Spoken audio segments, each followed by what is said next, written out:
राम राम शेतकरी मित्रांनो. तर पाहू आजच्या सुपरफास्ट बातम्या. त्याआधी तुम्ही हा व्हिडिओ कोणत्या जिल्ह्यातून बघत आहात हे कमेंटद्वारे नक्की सांगा. म्हणजेच तुमच्या जिल्ह्याची कर्जमाफी किंवा पीक विम्याबद्दल काय अपडेट आली तर मी तुम्हाला कमेंटद्वारे नक्की सांगतो. तर पाहू आजच्या सुपरफास्ट बातम्या. शेतमजुरांच्या वेतनवाढीबाबत सल्लागार मंडळाचे कामकाज सध्या संथ गतीने सुरू आहे. तरीही वेतनवाढीच्या मुद्द्यावर हे मंडळ लवकरच शासनाला महत्त्वाची शिफारस करणार आहे. यामुळे शेतमजुरांना मोठा दिलासा मिळण्याची शक्यता निर्माण झाली आहे. गेल्या 25 वर्षात 22,000पेक्षा अधिक शेतकऱ्यांनी आपली जीवनयात्रा संपवली असून यात यवतमाळ जिल्ह्याचा क्रमांक सर्वात वरचा आहे. त्यापाठोपाठ अमरावती जिल्ह्यातही आत्महत्यांचे प्रमाण चिंताजनक असल्याने समोर आले आहे. गेल्या 3 वर्षापासून मक्याचे दर 2,000 रुपयांच्या आसपास रेंगाळत आहेत. हमीभावाच्या तुलनेत बाजारातील प्रत्यक्ष दरामध्ये मोठे तफावत दिसून येत असल्याने मका उत्पादक शेतकरी आर्थिक अडचणीत सापडला आहे.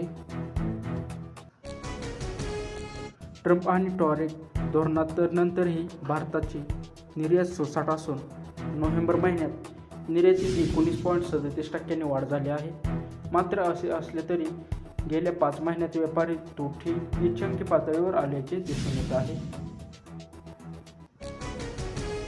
मनरेगा योजनेतून महात्मा गांधीजींचे नाव हटवण्यात आले असा सवाल प्रियंका गांधी यांनी लोकसभेमध्ये उपस्थित केला. यावरून आणि पंतप्रधानांबद्दलच्या वक्तव्यावरून दोन्ही सभागृहात गदारोळ होऊन कामकाज तहकूब करण्यात आले. दिल्लीकरांसाठी प्रदूषणाची समस्या धोक्याची घंटा ठरत असून 82% नागरिकांच्या जवळच्या लोकांना प्रदूषणाचे संबंधित गंभीर आजार झाल्याचे सर्वेक्षणातून समोर आले आहे. कडाक्याच्या थंडीमुळे मूर्तिजापूर तालुक्यात गव्हाचे पीक अतिशय जोमदार आले आहे. सध्याची थंडी रब्बी हंगामातील पिकांसाठी पोषक ठरत असून उत्पादनात वाढ होण्याची शक्यता कृषी विभागाने वर्तवली आहे.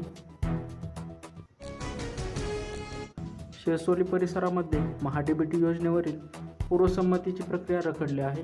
यामुळे अनेक शेतकरी अडचणीत सापडले असून त्यांना योजनांचा लाभ घेण्यासाठी तांत्रिक अडचणीचा सामना करावा लागत आहे.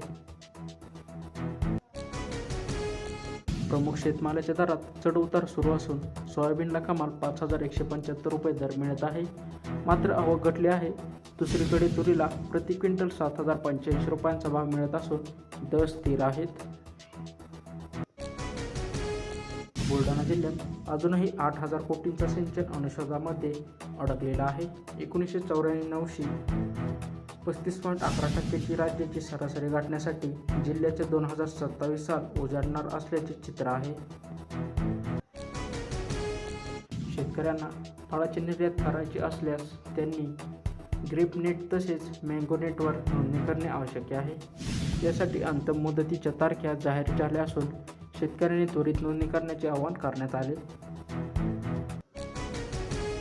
वाशिम जिल्ह्यातील संगणक परिचालकाला गेल्या 4 महिन्याचे मानधन रखडले आहे. आर्थिक अडचणीमुळे त्यांचा संसाराचा गाडा उधारीवर चालत असून शासनाची यांनी तातडीने दखल घेण्याची मागणी होत आहे. रब्बी हंगामातील पिकांना युरियाची गरज असताना युरियाची तीव्र टंचाई भासत आहे.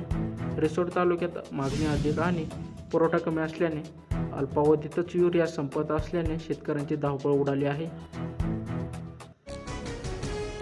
अतिवृष्टीमुळे पपई उत्पादक शेतकऱ्यांना मोठ्या संकटात सापडले आहे. शेलू बाजार परिसरात पपईच्या पिकांची वाढ खुंटली असून त्यावर रोगराईचे प्रमाण वाढल्याने शेतकऱ्यांचे नुकसान झाले आहे. सोयाबीन तेलाची आयात 18% घटली आहे. याचा सकारात्मक परिणाम देशांतर्गत सोयाबीन बाजाराला मिळण्याची शक्यता आहे. यामुळे सोयाबीनला चांगला भाव मिळून शेतकऱ्यांना मोठा आधार मिळू शकतो.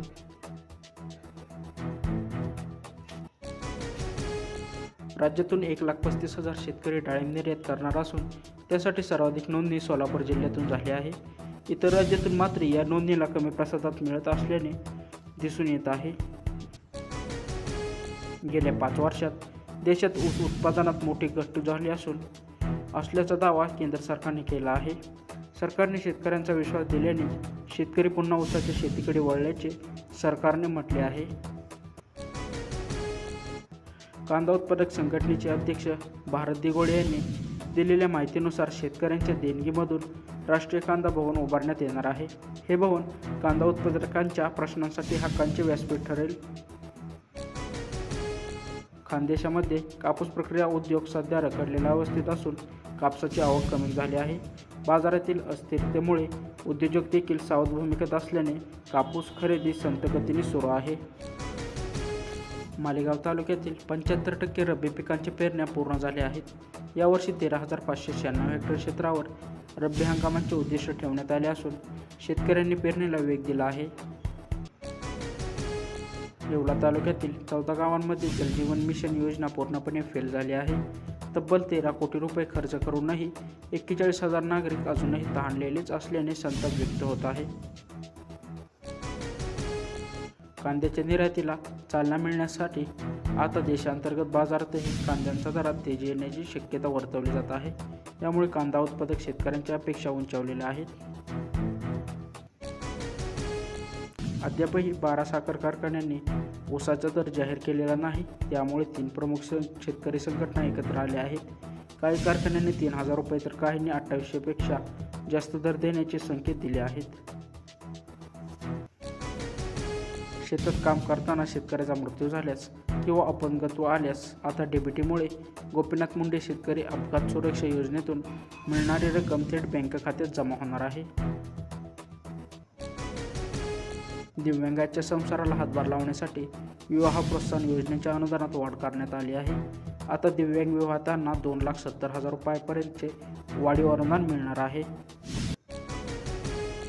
उजनीत लाभ क्षेत्रातील केळीला GI मानांकन मिळावे अशी मागणी होत आहे. विशिष्ट चव आणि जास्त दिवस टिकण्याची क्षमता हे या केळीचे खास वैशिष्ट्य असल्याने तिला जागतिक ओळख मिळावी असा प्रयत्न आहे. ऊसाचा दराचा पेच सोडवण्यासाठी शेतकरी संघटनांची एकजूट झाली असून कारखानदारांवर दबाव वाढला आहे. पहिल्या हप्त्यासाठी 3,000 रुपये मिळावेत यासाठी युटोपियन शुगरवर शेतकऱ्यांनी एल्गार पुकारला आहे. मोदी आवास योजनेचे काम गेल्या 2 वर्षापासून ठप्प असून नवीन उद्दिष्ट आले नाहीत. यामुळे OBC प्रवर्गातील घरकुल लाभार्थ्यांना हिरामोड झाला असून त्यांची हक्काची घरी प्रतीक्षा लांबली आहे.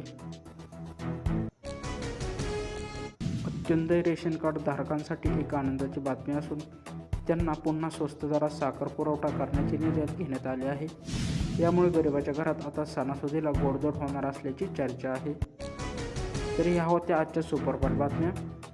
तर पाहू पुढच्या सुपरफास्ट बातम्या तेही थोड्याच वेळात. धन्यवाद.